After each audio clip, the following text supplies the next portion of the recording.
রনি ভাই কি করতেছ? এই যে লাউ গাছে বীজ দিতেছি। লাউ কি খাইছিল একটা? লাউ এই পর্যন্ত 2টা খাই ফেলছি অলরেডি। এখন এই যে নতুন লাউগুলা হয়েছে, এখানে 3টা আছে।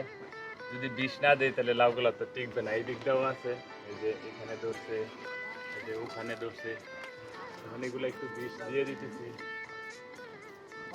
এটা বাড়ির সামনে একটু লাউয়ের ডাল দিছিলাম আর কি, লাউয়ের খুব। তো এতটুক জায়গায় লাউ আর ওপাশে কিছু ধুন্দুল আছে।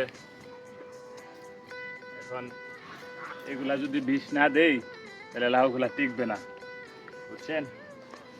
এই জন্য একটু কাজ করতেছি বাড়িতে থাইকা। লাউ একটা বিক্রি করে দাও, আমরাও নিয়ে খাই, দেখি কেমন। লাউ বিক্রি করবো না, এই লাউ আমার হচ্ছে পছন্দের খাবার। এই লাউ যদি শুধু সিদ্ধ করেও দেয় তাহলে আমি লাউ খাইতে পারি, তো লাউ আমি বিক্রি করবো না, এগুলা নিজের জন্য। ভালোই দেখা যাইতেছে। এই যে লাউ তো বেশি আসে নাই, কয়েকটা মাত্র।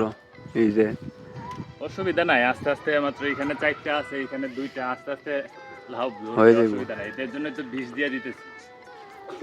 এই যে আবার এদিকে জাল দিয়ে দিছি। জাল না দিয়ে দিলে এই যে ছাগল টাগল এগুলো তো রাখা যায় না, গ্রামের অঞ্চল তো।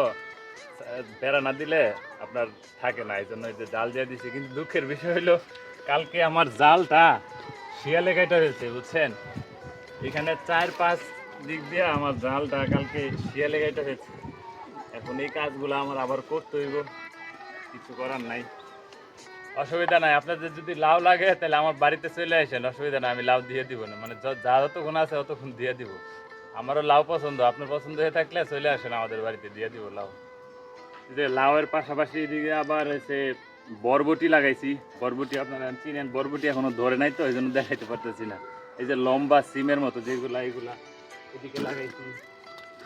আবার এদিকে যদি দেখেন তাহলে এই যে ধুন্দুল আছে, এই ধুন্দুল লাগাইছি। এগুলাও হইতেছে, এগুলা তো বীজ দিয়ে দিতেছি। মোটামুটি মোটামুটি সব জিনিসই লাগাইছি 3-4 প্রকারের।